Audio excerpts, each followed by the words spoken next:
আসসালামু আলাইকুম সম্মানিত ভাইরা, আজকে লাইভে আসলাম একটা উদ্দেশ্যে। সেটা হচ্ছে 90 দশক থেকে বিএনপির সাথে আমি জড়িত।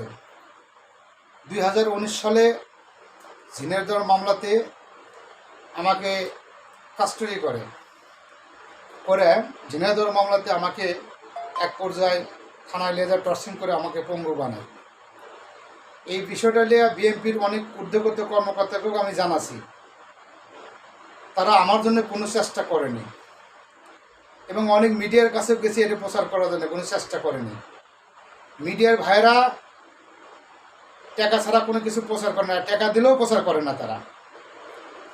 এই ভিডিওটা যাদের কাছে যাবে, অনুরোধ এই ভিডিওটা যেন তারেক রহমান এবং খালেদা জিয়ার মিডিয়ায় ছেলে যেন পৌঁছে সেই ব্যবস্থা আপনারা করে দেবেন। বিশেষ করে দেখেন, আজকে আমি কার জন্য পঙ্গুত্ব হলাম, আজকে আমার ফ্যামিলি কোথায়, আজকে আমার সংসার কোথায়, আজকে বিএনপির জন্য পঙ্গুত্ব বরণ করা লাগতেছে আমার। সেই বিএনপির নেতারা আমার কখনো কোনো খবর নিল না। বিএনপির নেতাদের কাছে কাগজ লাগালে, মামলার কাগজ লাগালে ছুঁড়ে ফেলা দেয়। তো আমি কার জন্য এত কিছু করলাম? ছাত্র জীবন থেকে শুরু করে এ পর্যন্ত বিএনপি করে, বিএনপির থেকে কোনোদিন মিডিয়ার সামনেও আসেনি, মিডিয়ার সামনে কিছু বলতেও আসেনি। কেন আসেনি?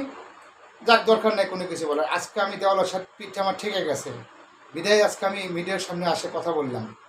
তাই সবার কাছে অনুরোধ, বিনীতভাবে অনুরোধ, এই ভিডিওটা যেন দয়া করে তারেক রহমানের কাছে পৌঁছেন।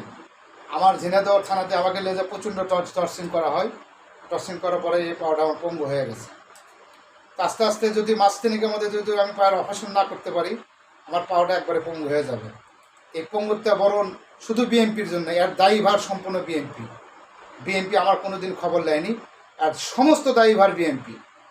তাই বিএনপির কাছে অনুরোধ, যদি এই ভিডিওটা কারোর কাছে যে পৌঁছে, তাহলে দয়া করে তারেক সাহেবের কাছে খবর ভিডিওটা পৌঁছে দেবেন। আর আমার বিশ্বাস, যদি তারেক রহমানের কাছে ভিডিও পৌঁছে, তাহলে অবশ্যই আমার তারেক রহমান সাহেব আমার ব্যবস্থা নেবে।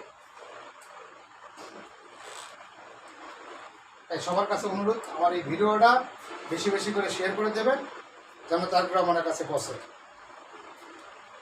ভালো থাকবেন, সুস্থ থাকবেন, আল্লাহ হাফেজ।